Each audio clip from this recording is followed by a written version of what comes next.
Audio Jungle. Audio Jungle. Audio Jungle.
Before I say what I was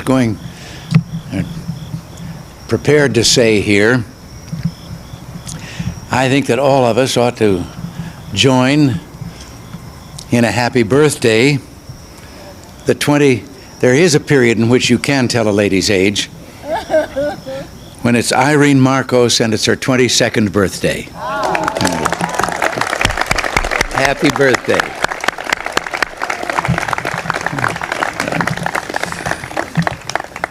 But tonight, we welcome old and good friends to the White House in a visit symbolic of the superb relationship between our two countries. It's a nostalgic occasion for us as well. Nancy and I often think of our 1969 visit to Manila when we first experienced that unexcelled Philippine hospitality as the guests of our guests here tonight. And the birthday girl was quite young and small at that time. Many things have changed in both countries since that time, but one thing remains constant: the basic nature of the Filipino-United States friendship. It remains solid. Both countries have worked hard over the years to maintain excellent cooperation in defense, foreign policy, refugee matters, economic assistance, and many other areas. And I pledge to you, President Marcos, that the United States will do its share to strengthen those ties in the 1930s. The 1980s. I've been doing a little reminiscing at the table, forgive me. That's my fault. Yes, 1930s was my first job. We value the friendship of the Republic of the Philippines for many reasons, Mr. President. Our intertwined histories during the first 50 years of this century left its imprint on your institutions of government, your educational system, and your public services, such as public health, and the widespread use of the English language as a result of that era. So is your flourishing free enterprise system. As important as our shared histories are our shared strategic interests, which span this entire century. In World War II, Filipinos and Americans fought and died together. And you yourself, Mr. President, played an unforgettably heroic part in that conflict. Coming out of that war, your generation and mine fully understood the need for collective security arrangements. Unfortunately, some of today's young people, blessed by decades of relative peace, may not have this understanding. I think it's our duty to impart our historical experience to them. Today, a strong defense alliance is a major factor in contributing to the security of the Philippines and to the maintenance of peace and security in Asia. With the next review of the Military Bases Agreement, which begins in 1983, we shall continue to modernize our security relationship to best serve our mutual security interests. Both of our economies depend on vigorous trade and investment. These ties remain strong, and your presence in Washington, Mr. President, has enabled us to conclude several outstanding economic matters. President Marcos, we have accomplished a great deal together over the years. We will all do more in the years to come. Common determination to achieve a better life doesn't mean that we need to be alike. We need only to treat one another in a spirit of generosity and mutual respect. If we do that, our continuing commitment to one another, resting as it does on many years of close relations, will be solid now and for the future. Amen. So in that spirit, let me offer a toast to the President, Mrs. Marcos, and to the people of the Philippines, and to the mutual respect, the dedication to peace and security in the world, and the shared values which unite us.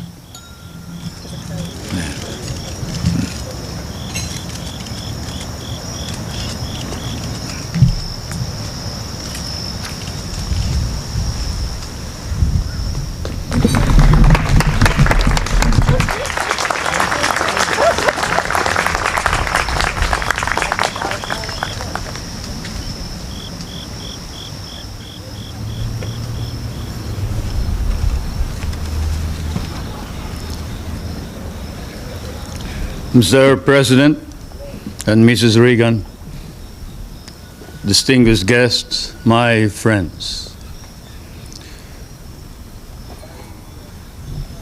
I feel I must pay tribute to this elegant and fairy-like party and dinner, which has reminded me too much not only of home, but of some dreamland at home. A tribute to the taste and sense of beauty, to perhaps primarily not only to President Reagan, but Mrs. Reagan, for this lovely party, which I shall always remember as the Firefly Party in the White House. You do us great honor with this dinner. Allow me to extend the gratitude of 50 million people in the Republic of the Philippines, Mrs. Marcos and myself, for this hospitality and this generosity. Certainly, we will be unable to reciprocate this beautiful event. You even had the songs all prepared, including a Philippine song. That's a favorite of the First Lady of the Philippines, Dahil Sa'yo, which means because of you. Because of you I love, because of you I live, and because of you I am what I am. And then you had the other theme song, which was a favorite of both President Reagan and the other president. Understand? The theme song of Dr. Zhivago. which is a long story, of course, and which I won't talk about. It happens to be one of our theme songs because it was sung in one of what threatened to be a tragedy, but which did not. And that's why we remember it.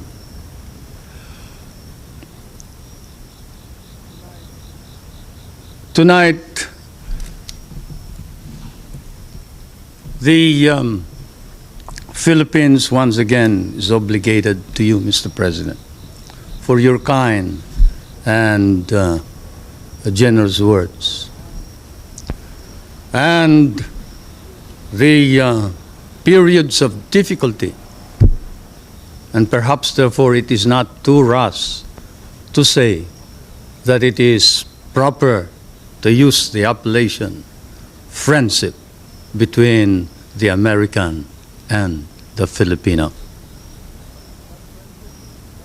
That friendship, that abiding friendship, we cherish and cherish deeply. And this is why, as I come and stand once again on American soil, Mr. President, I cannot but be candid. I would not be candid if I did not speak too of those misunderstandings and the adversities which we have faced together. For the world faces challenge and change. We are in a period of ferment. As one of your great writers has said, you have passed through a period of torment, an ordeal, perhaps of tragedy, as you experienced the assassination of some of your American leaders, constitutional crisis in the presidency, the trauma of Vietnam, and occasionally doubts about your own capability. Certainly, as we look around in Asia,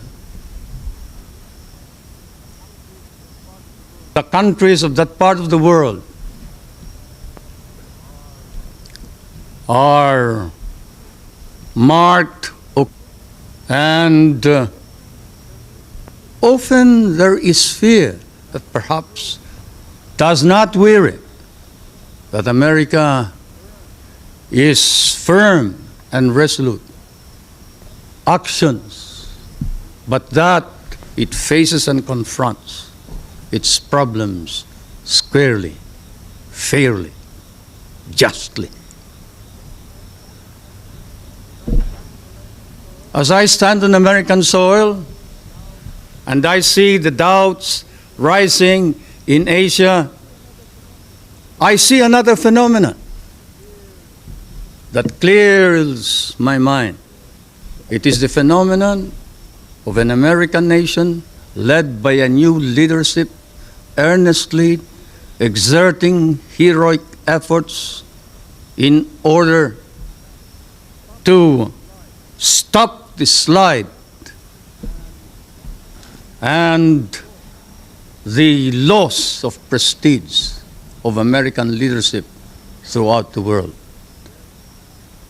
Yes, Mr. President, out of the dark, out of the shadows of the decline in even respect for America and decline for her leadership, there is a rising and emerging a new America, not only in Asia, but perhaps throughout the world.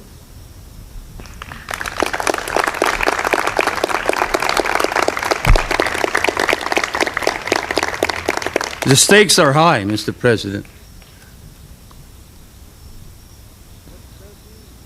Let there be strength and greatness for the American nation, for only then can there be hope for us, the poorer nations, and let America reclaim her role, her historic place, and her historic relationship with the poorer nations of the world, the members of the third world, my world. For that is your rightful place, Mr. President. America,